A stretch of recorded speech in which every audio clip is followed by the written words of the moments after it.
내년 총선에 적용할 선거구 획정과 공천 제도 등을 논의하기 위한 여야 대표 회동을 두고 오늘도 물밑 조율이 계속되고 있습니다. 오늘을 포함해 추석 연휴 기간 회동 가능성이 제기되고 있는데요. 국회 취재기자 연결해 자세한 내용 들어보도록 하겠습니다. 자, 이만수 기자. 네, 국회입니다. 네, 여야 대표가 오늘 만날 수도 있는 겁니까? 네, 새누리당 김무성 대표와 새정치연합 문재인 대표 모두 추석을 맞아서 오늘 공식 일정이 예정돼 있기는 합니다. 먼저 김무성 대표는 오늘 오전에 경기도 파주 임진각에서 열리는 이산가족의 날 행사에 참여하고요. 오후에는 탈북 청소년들의 대안학교를 방문합니다. 문재인 대표는 서울 용산소방서를 방문해 연휴 기간 각종 사건 사고에 만전을 기해줄 것을 당부했는데요. 잠시 뒤에는 용산역으로 자리를 옮겨서 귀성객들과 귀향 인사를 나눕니다. 네, 여야 대표 모두 추석을 맞아 이렇게 공식 일정이 있기는 하지만 공천제도와 내년 선거구 획정 등을 두고는 대표 회동을 열기 위한 물밑 작업은 계속될 것으로 보입니다. 새누리당 김영우 수석 대변인은 오늘 오전에 라디오 방송에 출연해 오늘을 포함해 추석 연휴 기간 회동이 이뤄질 가능성이 높다고 밝히기도 했습니다.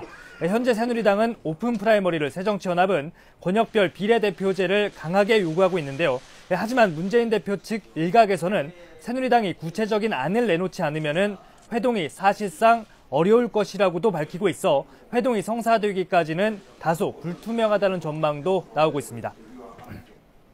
네, 새정치민주연합은 인적 쇄신안 발표 이후에 지금 비주류 반발이 거센데 오늘 분위기는 어떻습니까? 네, 박지원 전 원내대표는 일단은 자신을 둘러싼 탈당설에 대해서 부인했습니다. 박 전 원내대표는 자신의 SNS에 글을 올려서 탈당설은 사실과 다르다면서 혁신위 결과에 대해 떠날 사람은 떠나라는 식의 태도를 지적한 것이라고 밝히기도 했습니다.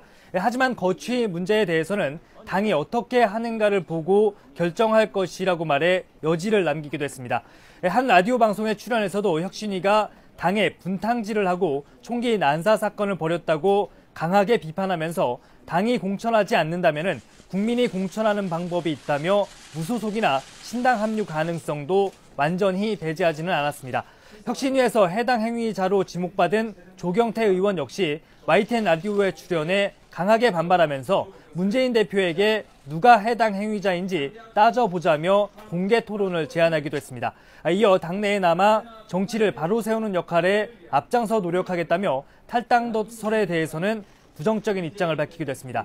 당내 갈등이 깊어지고 있는 가운데 안병욱 윤리심판위원장은 사의를 표명했습니다. 안 원장은 당 안팎과 언론에서 윤리 잣대에 기준이 없다는 비판이 나오고 있는 상황에서 혁신 실천에 도움이 되지 않는다고 판단해 이같이 결정했다고 밝혔습니다. 지금까지 국회에서 YTN 이만수입니다.